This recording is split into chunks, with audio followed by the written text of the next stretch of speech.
He who has ears, let him hear. He who has eyes, let him see.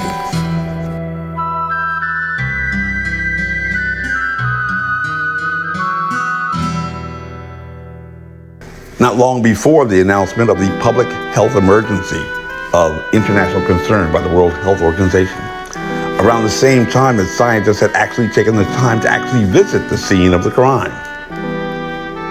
over a month, where they discovered, to their great surprise, that even in the Chinese traditions in Wuhan, they don't classify bats as seafood to be sold at a wholesale seafood market, casting serious doubts in the scientific community upon that empirical observation that a novel coronavirus had emerged in a single or even multiple zoonotic evolution from that Chiroptera species source, distinct, if you are not aware, from the rodent species.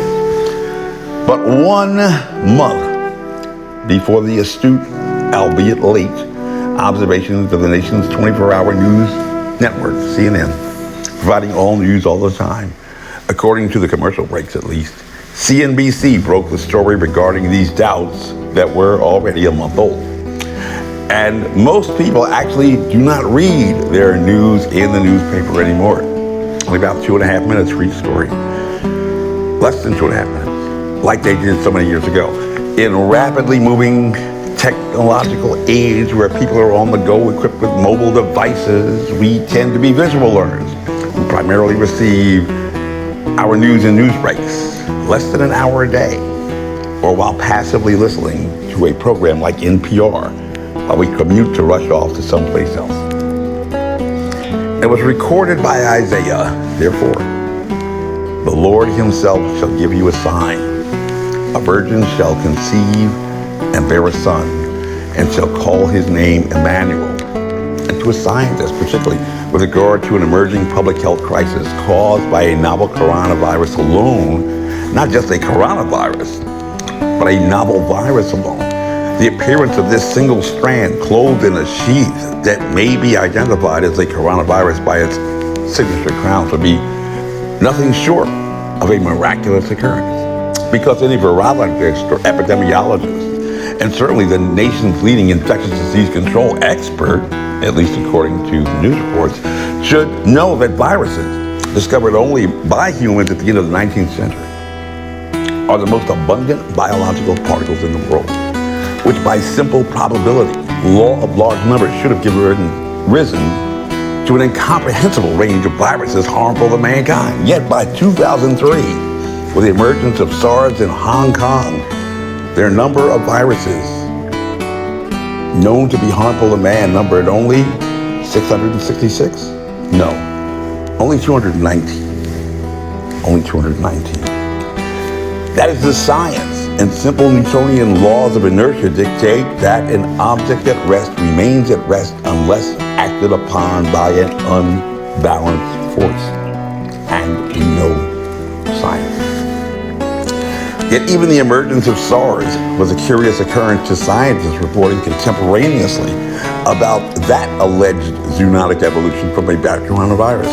Because prior to its occurrence, there were only a total of four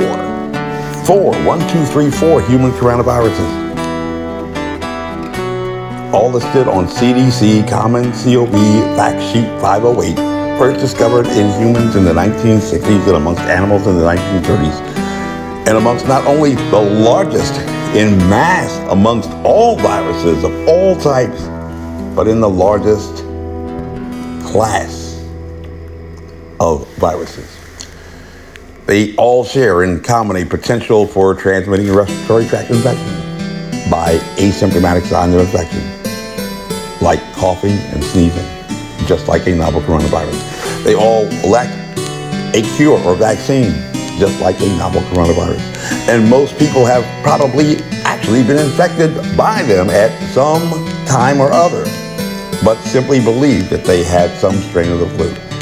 They all can be lethal to the elderly or a person with a pre-existing medical condition, but none of them have ever caused anyone any cause for alarm.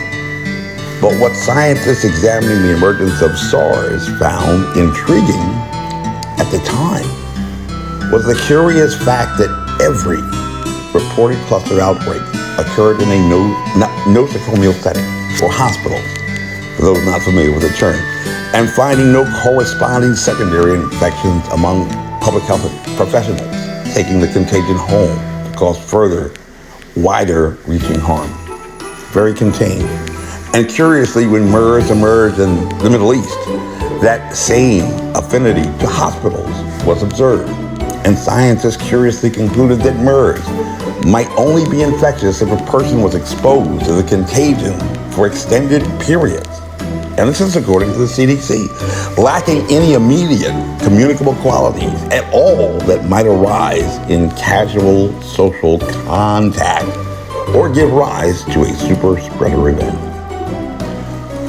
But a very different picture of the infectiousness of these miraculous prophetic messengers like John the Baptist, MERS and SARS appear in the press that reported on those current events from the first rough drafts of history that were recorded in primary sources of scientific reports as a product of medical experts applying a rigorous and disciplined examination and analysis based upon the scientific method to determine the pathology of a suspected contagion.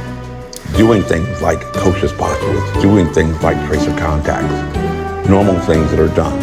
But even with this very recent experience with both MERS and SARS, Bruce Allywood, the Assistant Deputy Director for the World Health Organization, after leading the joint mission to China to examine over 55,000 laboratory-confirmed cases of COVID-19, and by normal medical protocol for infectious disease control, their tracer contact, the largest size sample study of the emerging pandemic pathogen before the lockdowns in the United States by even the nation's only physician serving as a state governor, Ralph Northam, expressed his great alarm and astonishment, surprise, that the politicians and the media appeared not to be reading their reports, especially with regard to their very specific guidance not to destroy their economies by locking down, because the conclusive evidence examined in their extensive study could find no scientific basis to conclude that COVID-19 was an infectious disease at all, finding less than 5% in potential secondary infections among tracer contacts. Must at least have 20%, but with a high correlation to specific locations. And it was their preliminary thoughts by even January 14th, based upon the only 27 cases that were found at the seafood wholesale market in Wuhan. A very different picture from what we see in the press. A pandemic crisis has apparently disturbed the ecosphere of present-day Virginia, uncovering hidden wonders in what has been described as the most educated congressional district by credentials in the entire United States. Virginia's 8th congressional district, where residents of the county of Arlington alone are ranked 14th in the nation for holders of advanced graduate degrees, and a population that boasts the highest number of government scientists, but also the congressional district with the least amount of faith affiliation and church attendance. Just decades ago, many exploration-minded adventurers pondered the thought that many of the world's secrets might even be found in the secluded confines of tropical rainforests, to include undiscovered species and even the cure for cancer.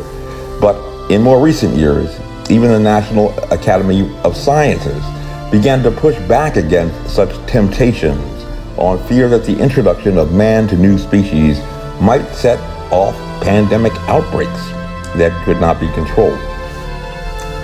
And while it would truly be intriguing to discover an ancient Christian manuscript that had somehow reached the New World even before Christopher Columbus set sail, bringing revelations for historians, even if pushing back against the wave of ridicule often lobbed upon persons of faith by the intellectuals in the scientific community, a discovery of some unearthed findings are actually from rather recent history, albeit buried not by mounds of earth and mud, as much as generous portions of partisan politics and mud. I believe it's one of the most ghostly manifestations that I have ever seen. Whether it is real or simply conjecture, one of those things that people seeking to find some mystery to fool themselves into believing. But with some other perfectly rational cause is a question that only you can answer with your capacity for reason. Impossible. So was Xeroxing and holography just a few years ago. In fact, so were videotape replays like the one you're watching right now. People have been claiming an existence of God for thousands of years, and maybe one day we will finally know the answers as to how and why and what. What a tremendous gain that would be for science, but what a tragic loss for storytelling. No one knows the day nor the hour when all mysteries shall be revealed, but we'll be watching and we'll be waiting in earnest, incessant, and fervent prayer for the advancement of the kingdom of God. Be sure to join us next time as events evolve with science and faith in a pandemic election that some have claimed is the presidential election of their lifetime. So whether you're hoping to find Mommy kissing Santa Claus under the Christmas tree, thinking of a blue Christmas without you, got your chestnuts roasting on an open fire, or just unhappy with the Grinch stole Christmas, my name is Major Mike Webb, and by God, I am running for governor of Virginia. I ask every Christian, every conservative, every Republican, every Virginian, and every American to, like the motto of the infantry, follow me, and we shall overcome. Honest. And y'all come back now. Here. This advertisement was authorized by Mike Webb.